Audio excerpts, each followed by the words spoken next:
घराच्या किचनला काळा दगड कडप्पा लावलेला आहे. तथापि ज्या भगिनींच्या घराला काळा कडप्पा असेल, काळा दगड लावलेला, त्यांनी हात वरती करावा. धन्यवाद. घाबरून जाऊ नका.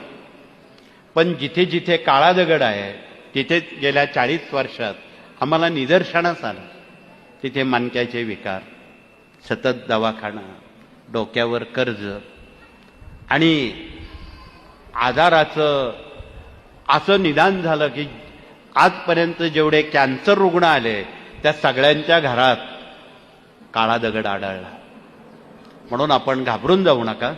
घरी गेल्याबरोबर पिवळा ऑइलपेंट किंवा पांढरा ऑइलपेंट त्या दगडाला जर तुम्ही लावून दिला, तो दगड काळ्याऐवजी पांढरा किंवा पिवळा केला, त्या मिनिटाला तुमची दुःख संपली समजा, असं आपण गृहीत धरावं. हे कळकळीचं आवाहन. अनावश्यक खर्च न करता, तोडफोड न करता, आपणाला वास्तूचं वास्तूपण आणि वास्तूत काय नसावं हे पहिलं समजून घ्या.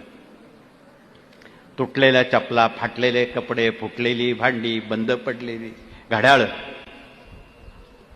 अनेक अशा काही दुर्लक्षित बाबी आमच्या जुन्या लोकांनी अडगळीचं सामान ठेवलेलं आहे. वापरतही नाही, विसर्जनही करत नाही. वापरतही नाही, विसर्जन करत नाही, जीवचं सुटतही नाही. अशाही काही गोष्टी बाबी आहेत, त्या भविष्य काळाला धोकेदायक आहेत, लक्ष्मी प्राप्तीला धोकेदायक